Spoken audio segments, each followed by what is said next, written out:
Well, guys, here it is, another darkened video. 30th of July. It's 11:54 at night, and we're getting close to Thursday. And my dog is still awake. She's fussing.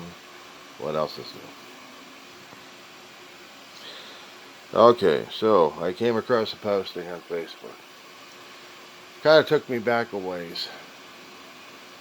There was an anniversary today or actually tomorrow, I think it was today, that the anniversary of the Game Boy came out in 1989.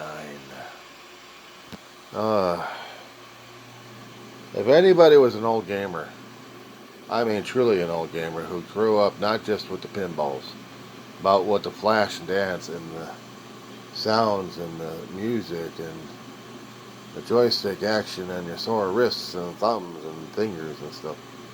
You know the pains I'm talking about, including when you get them later on in life, where your wrists are killing you and your fingers are like arthritic. She's at it again. Yeah, well, the Game Boy was one of those electronic games that came out, and they're still having them out these days. But the Game Boy was giving you so much pleasure and so much thumb action, not to mention aggravation on the thumbs, and not to mention the joints, that I still have arthritis from it. The song, the music of the Game Boy from Tetris, old Russian tunes, even though it was created in Russia.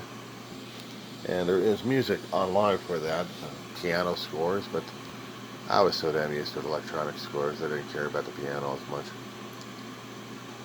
But the action was there. The action was there. Much like the action I had to deal with was a dog that's going to drive me crazy. Give me a moment, guys. Caregiving time to a mutt. I keep it dark in this place because my mother, my dog, the mums, has never quite gotten it through her head that nighttime is for sleep time. And she's old, she's blind, she's deaf. She's 20 years old, and she's cantankerous as hell. This is my dog.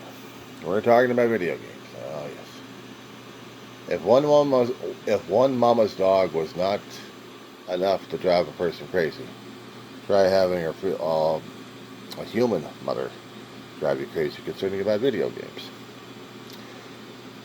When I was going through the 8th grade, I was spending a hell of a lot of money on video games just to stay the hell away from home for a while, right after school. And my grades suffered a great deal. We had the talks concerning about it. But she never did quite take out the gamer out of me anyway, especially when I still got smaller or different electronic games to play at home. But they'd be too damn loud. There's no volume controls on those damn things. So, I couldn't play them. I had them, but I couldn't play them. I had the batteries and I still couldn't play them. I was getting them by Christmas years earlier. Still couldn't play them because things at home had to take precedence. So did school. Some kids would like to spend time alone playing with their video games and getting brainwashed into the damn thing. I know, I did those many times myself. Well, when I got to be a lot older, and I got my Game Boy,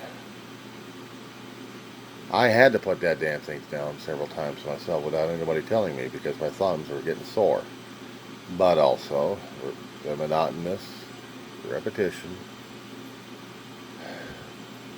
it was just getting too much. Put it away, and I did.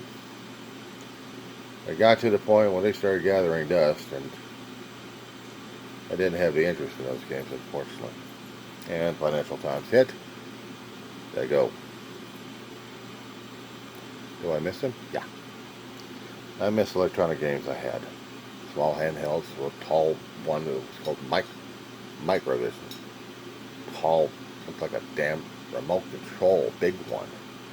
except it had a pad and a knob, but huge cartridges to put into the front of it where you had different games, including bowling. That sucked, but I did it anyway. Had Breakout. Always doing quite well in Breakout. My coordination, hand-eye coordination. I was kicking ass on the game.